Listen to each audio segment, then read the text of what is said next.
Hey, what's going on, you guys? My name is Kenny, and I am here with Drake's review for his Iceman album. To be honest, it's taking me a minute to review it because I am a complete music listener. I believe in listening to the full project and taking it in before I give my full review. Because sometimes I'll start off not liking an album, and then over time, me listening to it and watching interviews and getting understanding of the point of view of the album, sometimes my view changes. So let's get into this Drake album. So as we all know, Drake is a Canadian rapper, singer, writer, and producer. Um, that guy, he has a very he has a very confident personality. We'll say that. We know this Iceman album has been his long-awaited release since his beef with Kendrick. And honestly, what I was looking for from this album was it's Drake. I was looking for hits. I was looking for not explanation, but like I was just looking for some good songs, man. Like I knew he was gonna be dissing because that's just Drake. Like he disses all the time. At the end of the day, that's just him. Like so, I was expecting him to at least come with something decent. It's been 2 years, so I expected him to come with like some decent disses, some decent bars, and to come with more than a decent album. You know what I'm saying? Like I expected him to come back. Like Drake is, I wouldn't say my favorite. He's definitely in my top 10, but he is a rapper that I look for certain things from. I don't expect him to put straight up trash projects, but we'll get into that later. But as far as as far as this Iceman album goes, let's start off with the first song, "Make Them Cry." He starts off pretty decent with the song talking about how the battle affected him and how he's been feeling. And at first, I kind of started out respecting it because I was like, okay, like you're finally admitting that the battle did something to you. Like at first he was like, they can't bring me down, can't nothing hurt me, I didn't lose, da da da da. And now he's like, finally saying that it actually did affect him. And like, okay, that's cool. Like I hand clapped him for that. That was very commendable. And then, not gonna lie, after a while he started crying, talking about friends he lost along the way. But you have a song with the instigator of the beef on the album, but we'll talk about that later. And then he said his dad has cancer on the album, but later we find out that his father came out stating that it's not true, that he is actually cancer free. And I am actually happy about that because I have close relatives that's passed away from cancer. So the fact that Drake even like tried to use that for sympathy kind of pisses me off. So like at first it was like, damn, like that is a lot to handle. And then later when his dad came out talking about how it's not true, I was like, what the fuck? So it's kind of like that already pisses me off.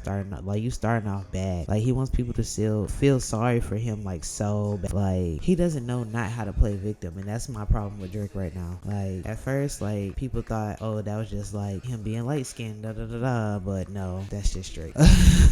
Like he just plays victim all the time. Like, and if you pay attention, like, and it's crazy because I don't know, I need to go back actually and see when he first actually started playing victim, because he used to not be like this. Like he used to be like, I'm that guy, y'all gonna see, y'all keep talking about me and how I do rap, but y'all gonna see I'm on top and da da da da. And now after publicly losing a rap beef that unanimously went to another rapper, because let's all be real, he really did lose that beef with Pusha T, but because of crowd opinion and overwhelming populated opinion, Drake won because he came out with a hit record, right? And so Kendrick ended up winning by pulling a Drake.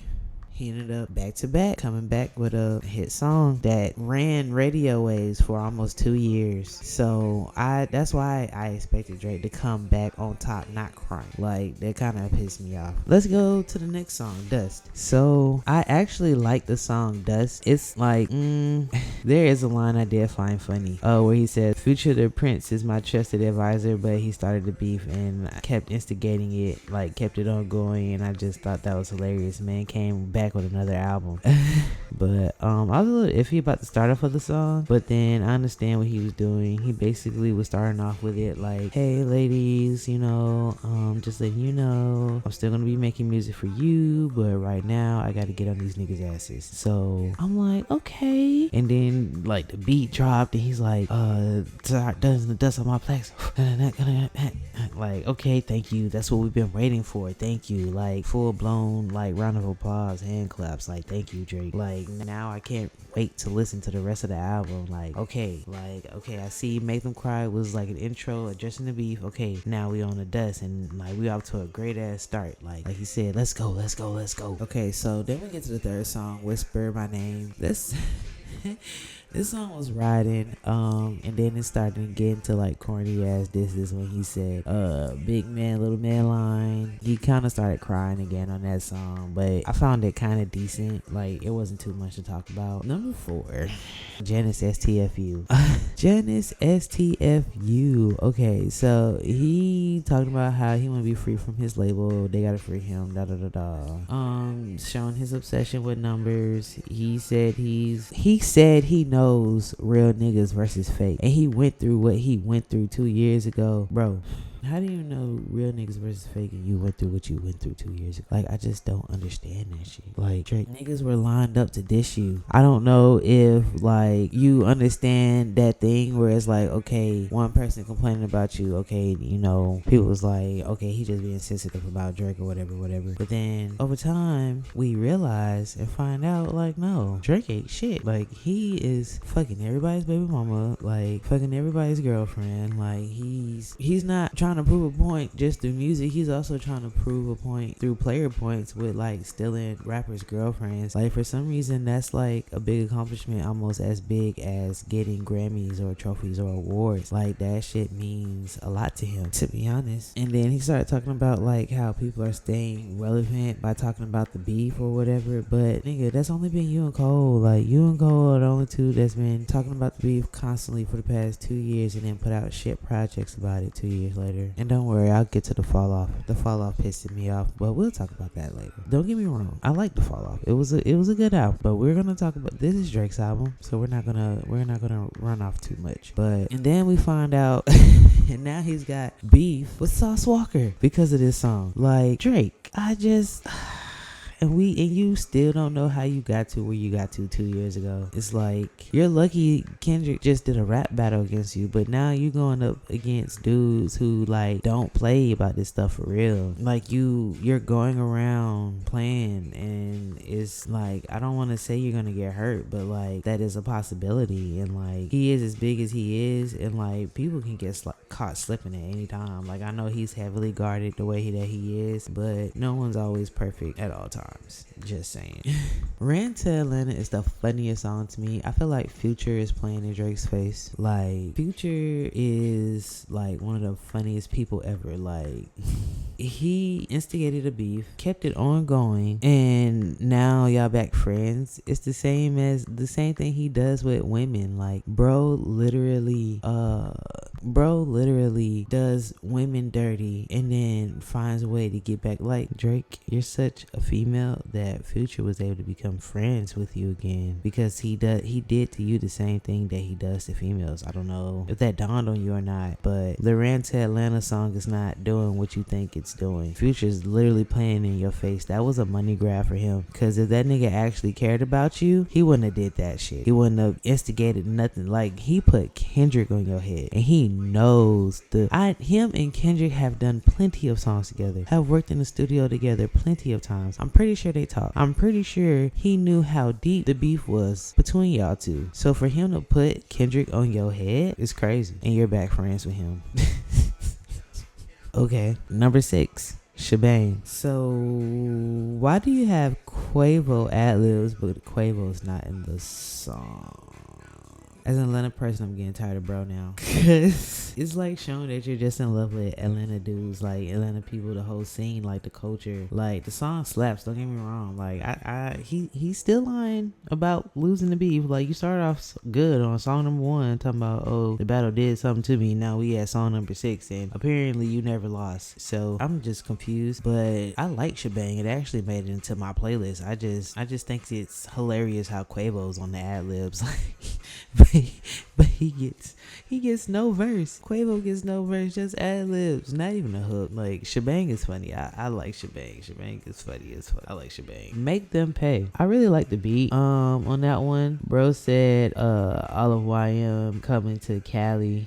Like, okay, like I don't know. Like he's just playing. Like I don't know why he playing with his life. He keeps saying people not gonna get him, and it's like, have you heard other rappers like seal their fate by saying like what's gonna happen to them in music? And you're like doing the same thing. Like you keep playing with your life and this music and going to places you shouldn't be going and expecting to be safe at all times, but then you find out you're heavily secured, so you're not even as brave as you try to put on. Like that's crazy to me. For real, for real. Burning Bridges. I saw the video before hearing the album because I believe they came out on the same day, so I was ready to see what he had to say. Really, I completely forgot that the album was out, honestly, when the video was up, so hearing it on the album was like my second time. But my thoughts on this song plus the video, corny as fuck. Okay, so the dance was weird. I really hope like niggas don't be out here. Well, no, I was saying that before the album came out. I put that in my notes before the album came out. Niggas is out here. Like I was really hoping that niggas wouldn't be out here doing that corny ass dance, and niggas is out here doing that corny ass dance from the video just to show support for Drake. Ew. Yeah, he's basically upset with LeBron. Like people who participated or stayed silent during a rap battle, rap war 2 years ago. People who went to the pop out. I was reading my notes. It's one line that had me giggling is when he said, "I'm off a Quay, make my body tingle." I think that line is funny because it comes out of nowhere and it's hilarious to me. But yeah, nonetheless, Burning Bridges, I do not like that song. I do not like Burning Bridges. I do not like that song. That song, no. Oh my god, that song is so corny. Like that song is for people whose feelings really got hurt and they did not know how to recover. That's literally my synopsis of the song. I have nothing other like, wait, yo baby mama ain't even push a single. Damn, I'm off a Quay and make my body tingle. Like what? That don't even make sense. It's so funny. I do not like song. It's always the songs you don't like that you remember because it like burns into your brain and you're like, I hate this shit so much. But okay, National Treasures. I really like the flow he started off with. It's one of my favorite flows that he does, to be honest. It's one of his signature flows, and I'm not even gonna lie, it's very predictable for me. Like I actually pulled up the lyrics my first time listening to the song. I pulled up the lyrics and I was able to rap along perfectly, like with all the like surprise ways he would try to say things. Like, no, I'm used to it all, bro. Like whenever he like bounces up and down with his voice or whatever, like I know that flow all too well. I know how you execute it. Like I'm not a fan of the beat switch. It grew on me a little bit after I listened to it a few more times, but yeah, like that song, I realized I liked it because it was predictable. It was a predictable Drake. Like it, after coming across so many songs I didn't like in between, up until number 9, which is National Treasures, I feel like I was like, okay, finally a breath of fresh air, I guess. So I believe that's why I like National Treasures, more of a comfort song. Number 10, Bees on the Table featuring 21 Savage. Bees on the table, bees on the table. I actually like the song. I like the transition from the last song. Well, I actually like the transition from the last song into this one. That's one of my favorite things about albums. Listening how like songs connect and transition into each other. Like that's one of the reasons why I love, like I cannot listen to Tyler the Creator for the most part. Like of course I have certain songs on my playlist I can listen to them separately, but if I feel like listening to Tyler the Creator, I can put on one of his albums and just like listen to it because I like the transitions. I like how it moves. Same thing with Kendrick. Like same thing with a lot of other artists like Smino. Like the way they take in the time and to just do the transitions in the album, to make the albums flow together to tell a story. I really like that. So I don't know if that was intentional or not, but I really like the transition from National Treasure to Bees on the Table featuring 21 Savage. The song's smooth. I just don't like that 21 is just on the hook. I think Drake is tired of people saying that 21 is the one. It's the reason why their songs together are bangers. And I hate that that's gotten into Drake's head because, I mean, yeah, but that's with all Atlanta rappers. Like, if Drake did any of his songs that he has with Atlanta rappers by himself, I believe they wouldn't be as popular. Like, one of my favorite songs from Drake is All Me, and it starts off with 2 Chainz. I don't think without 2 Chainz' strong intro, that song would have been as popular as it was. Don't get me wrong, Drake's verse was fire, but 2 Chainz was way better. Like, the way he came in, like, money on my mind, you should think the same. J-Zone, pinky ring. Like, he came in strong and just completely killed it. G5G, nigga, God bless you. If having, like, that man went in. I feel like it when Drake, like, I feel like, yeah, they be trying to make it seem like Drake put Atlanta niggas on when really it was more of a give and take thing. It was more of, we're gonna both borrow from each other. Like, Drake being able to use Atlanta slang and our lingo and the way we do things in our culture, how he move, how he presents himself when he does these songs and in the music videos and stuff like that. Like, I feel like that's a give and take thing, plus with just the Atlanta artist being on the song with Drake because it's Drake. And I think it's a good collaborative effort, not more of a one over the other, because without 21, I personally feel like without 21 having a verse on this song, it made the song go flat. Like, I was waiting, like you hear me? I was waiting for 21's verse, but the fact that it never came pissed me off. Like, I need that. That was a waste of a song, bro. Like, that was a waste of a 21 Savage feature. Like, that is a perfect beat for 21, and you didn't let him on it. Like, other than just I hate it. It was a letdown. Like, it was a total letdown for me. Like, I couldn't even, like, I have almost every song that Drake 21 has done on my playlist, and it's not making it on the playlist because, like, I don't want to hear this 21 saying bees on the table, bees on the table. I don't want to hear him say that shit the whole time. Number 11, what did I miss? We're gonna make this one quick. That song irritated my soul ever since it's released. It's very annoying. Why? Because he came out with that song. Like, what did I miss would have been perfect if it would have just got on this album. Like, if he didn't come out with it 2 years ago. But you didn't miss anything. The song has no point. You defeated the purpose of the song. Like, there was no reason for you to come out with this song. Like, that song was a waste. Like, waste of time, waste of energy. Like, you didn't miss anything. There's no point. Like, there's nothing more to say. I do not like that song. Plot Twist, number 12. I like the song Plot Twist, but it really, after sitting and thinking about it, like, it really threw me off. Like, twists. What he say? He said twisting it up. I don't know what that means. I twisting it back because he twisting at me. What does that mean, Drake? Like, what twisting what are you twisting? Like, I don't know. Like, that, I'm sorry if like I'm digging too deep in it, but that just sounds real sus, real weird. Like, talking about some twists. Yeah, I'm twisting it. I don't know. Like, that just, why?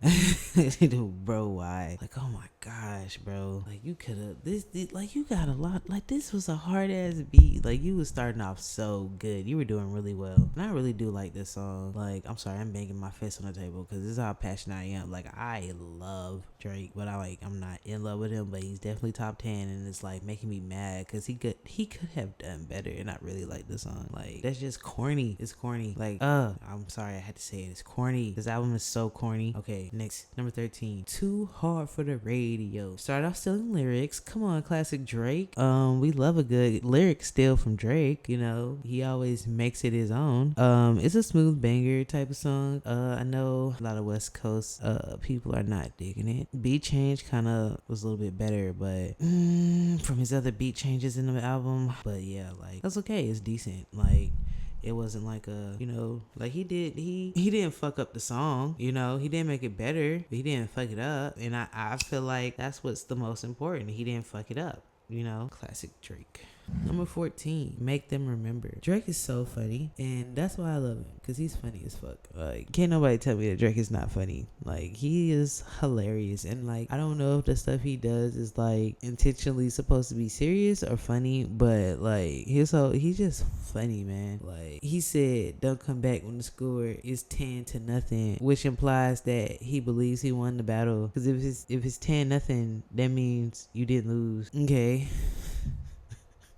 And I didn't like that song because he was crying on that one too. Number 15, Little Birdie. That song was really boring. He's just talking about his lonely feelings again. Number 16, Don't Worry. Very predictable flow. First time hearing the song with lyrics in front of me, and I was able to sing along. Don't get me wrong. The song isn't even mid. It's low tier as fuck. I'm sorry. It's just astonishing how predictable like the whole song was the whole time. Like, it wasn't even as predictable as National Treasure. Like, National Treasure, I was like, okay, it kind of threw me out. But Don't Worry, I was able to sing the whole song up and down. I said, oh Lord, let me look at these lyrics. Like, I was able to, like, it sounded like a song I heard before. Like, that's what made me mad, because it's like, dang, I don't know if he did that on purpose to kind of like get people to like the music or like the album or the song or whatever, but like, I was singing along before I even pulled up the lyrics. I was singing along, and I was like, let me go pull up the lyrics and make sure I'm saying the right stuff, because this is really blowing me. I was like, I feel like I could follow along better with the lyrics, and I did. Like, I was able to sing the song top to bottom. That's a problem. Like, as a Kendrick fan, Kendrick is in my top three. And when he came out with GNX, I swear to you, at no point was I able to predict how he was gonna rap on Luther. I promise you, I was not gonna be able to predict how he was gonna rap on A Heart Part 6. I promise you, I was not gonna be able to predict how he was gonna rap on Gloria. I did not know how he was gonna rap on any of those songs. Not even the album title GNX. N95 threw me all the way off on the album before, Mr. Burrell and the Big Steppers. And yes, I have to compare him to Kendrick because that's who he was in the beef with, and like, that's who he's trying to outdo. So that's who he has to be compared to. And if you feel like it's unfair and you're a Drake fan, that means he won. That means Kendrick won the rap beef, and you need to stop crying for no reason. Point blank period. Number 17, Firm Friends. This song is clearly about him and Braun. Gay. I'm just playing. But he's talking about how, you know, they were the best of friends that lived two different lives, but he thought they would always be tied. And then he started talking about the people in his life that's still his friends, like 40 and Chubb. And Drake said, I didn't steal y'all girls, they just came to me. Like, this song just shows how narcissistic Drake is. At the end of the day, Drake is very narcissistic. I don't know how he has friends. Like, well, yes I do. Money. And he's in his own way on top and in a position of power. But yeah, I can see how everyone turned on him 2 years ago. Probably more than 2 years ago. Definitely more than 2 years ago. A lot of people just felt the ability to express themselves about it more 2 years ago. It's kind of like the Me Too movement. When one person came out, everybody else said, yeah, I was affected by Drake too. And this is my story. And you're not gonna tell me that my feelings aren't valid. That rap beef was hilarious. Great Rap War 2024. Make them know. So in the beginning of this song, he's talking about how the bottle made him feel, basically saying it humbled the fuck out of him, like he did on the first song. He said it didn't bother him, when we know it definitely did. Brother did concerts in Australia just to avoid the Super Bowl. Just saying. Then he says he didn't really lose the court case. Okay, but you had to do an appeal, but alright. So he's ending off the album still playing victim with an egotistical attitude. Bro said, no more nice Drake. It's Iceman season. My heart is cold now. Now I'm a villain and it's everyone else's fault. Like, Drake, you've been the villain this whole time. Now you're basically about to use this battle as an excuse to show your true colors out in public even more. He's a weak-minded dude. Like, for real. Like, he just, I don't know if he knows it, but the way he's acting hard or trying to act hard, it's not giving what he think it's giving. And it's like his age is starting to show. It's like he's going crazy that he's getting older. He doesn't know how to handle it. He doesn't know how to process it. He's like one of them older people that refuses to get older. He wants to stay young for as long as he can, which you can't blame him. Like, that's a lot of people, but like, bro, grow up, man. Grow up. And that's what a lot of us, like people who used to be Drake fans that aren't Drake fans anymore, that's our biggest problem with Drake. Grow up, bro. You are mentally a child. Grow up. Like, mature. And you can tell your music hasn't changed. changed at all. Like at all. Like it hasn't. Like there's no maturity in your music. There's no growth. There's no, oh, I learned from my mistakes at all. It's always, they did me wrong. I did nothing wrong and I'm perfect. Like that's literally you, bro. That's literally you. Like that's our problem with you. Like you would make so much more. You would make better music again, like how you used to, if you just accepted your flaws, like how you used to, and actually go to therapy, like how you need to. Because I know being in the industry has kind of messed you up a little bit. Degrassi was completely different. Like being in the music industry in America is a completely different ballgame than you being on a TV show in Canada as a child, where you were protected with certain laws because you were a child. As soon as you became an adult, you entered the world, the adult entertainment world. You need therapy, for real. Like real therapy, not someone that's gonna tell you what you want to hear. Because right now, if you are speaking to someone, it's not helping, and you need to talk to someone more than just friends. Friends are friends. Some of them are gonna be real with you.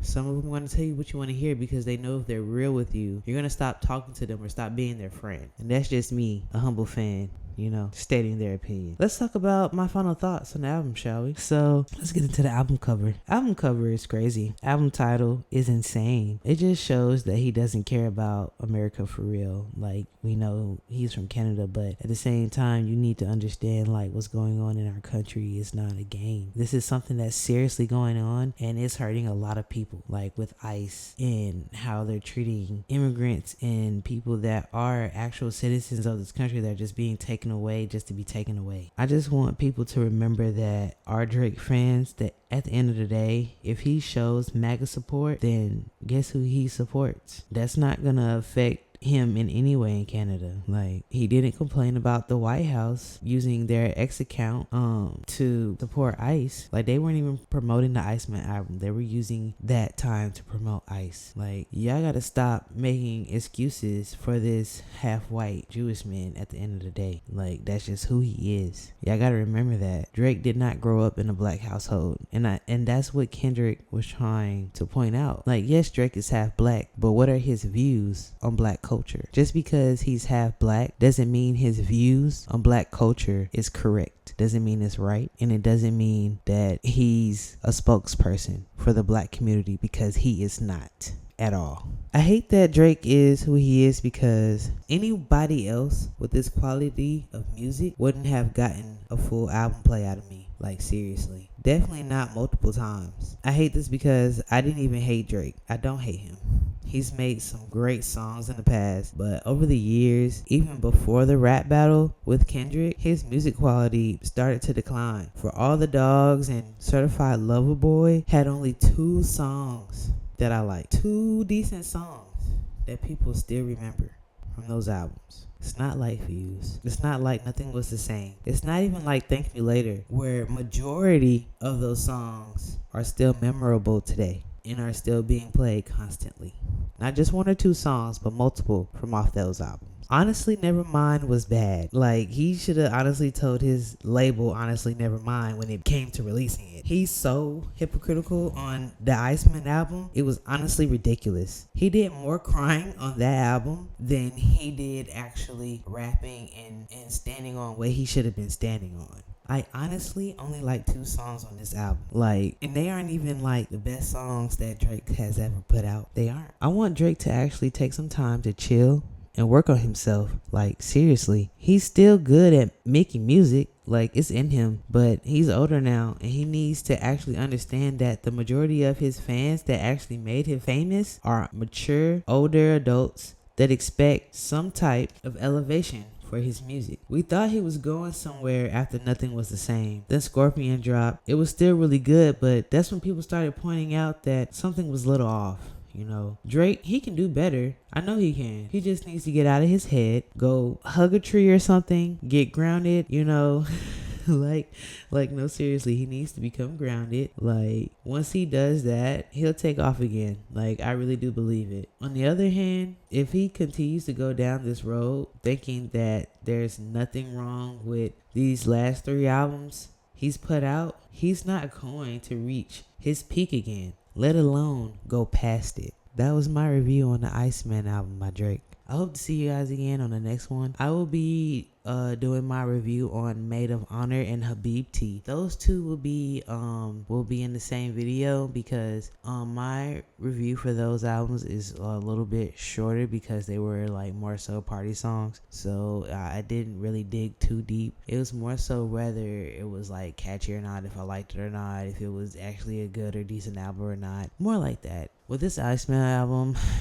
like if I could give it a rating, I give it a 6 out of 10. Like, cause Drake did come lyrically. Don't get me wrong. I mean, his fans were definitely glazing when they said he had some double and triple entendres. No, y'all are digging way too deep. The Drake is not that deep. He did come lyrically though. He did not disappoint. It was just like, for me, the thing, like, that's why it's rated so low, because I just felt like he was crying the whole album. He kept talking about the same thing. He was like, just like, not saying that men can't be vulnerable, but at the same time, like, he wasn't even doing that. Like, he was just playing victim the whole time. Like, I didn't like it, didn't agree with it, don't agree with it. I thought that after him, like, actually chilling and taking some time to work on his album, he was gonna at least release some bangers. He don't even have bangers, bro. Like, when people were talking about how Janice STFU was the best song on the album, I was excited, and then to hear that, it's so disappointing. Like, it is very disappointing, and I really don't understand. Like,